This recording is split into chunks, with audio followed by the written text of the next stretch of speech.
आदाब, आपका स्वागत है बिहार वन न्यूज़ में। मैं इस वक्त आरजेडी कार्यालय में मौजूद हूं और यहां शक्ति सिंह यादव जी हैं। उनसे पूछते हैं कि जिस तरीके से सरकार गठन होने के बाद भी सही तरीके से काफ़ी राजनीति चल रही है और मजबूत विपक्ष के तौर पर आरजेडी उभरे, उनसे पूछते हैं कि बताइए सर, जीतन मांझी कल बोल रहे हैं कि एमएलसी चाहिए और मंत्री पद चाहिए, इस पर आप क्या बोले?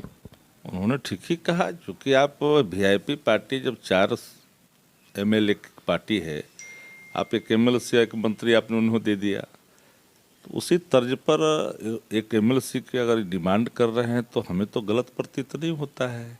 आपने जो अर्हताएं बनाई है तो उस अर्हताएं के अनुकूल मांझी जी ने डिमांड किया है।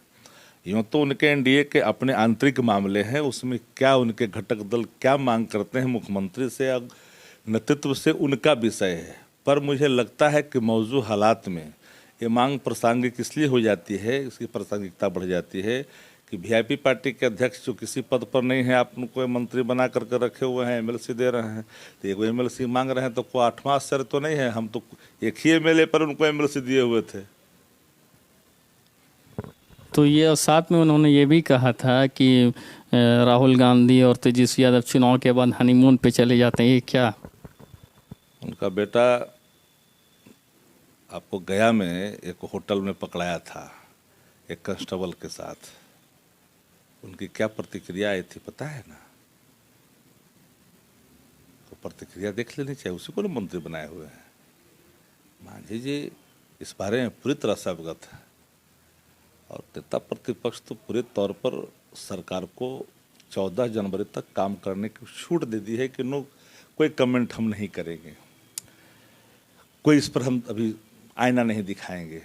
पर हालात जिस तरह से बदस्तूर जारी है इस राज्य के अंदर में, अपराध हो, भ्रष्टाचार हो, तो इन सवालों पर सशक्त प्रतिपक्ष होने के नाते हम अपने दायित्वों का निर्वहन भी कर रहे हैं।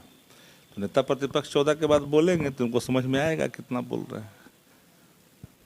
ये थे शक्ति सिंह यादव जी। इनका साफ तौर पर कहना, ये कोई बड़ी बात उन्होंने नहीं कह दी मांझी जी ने कि एमएलसी और मंत्री पद चाहिए, क्योंकि आरजेडी ने एक एमएलए पर उनको एमएलसी दिया था। आप देख रहे थे बिहार वन न्यूज़। धन्यवाद।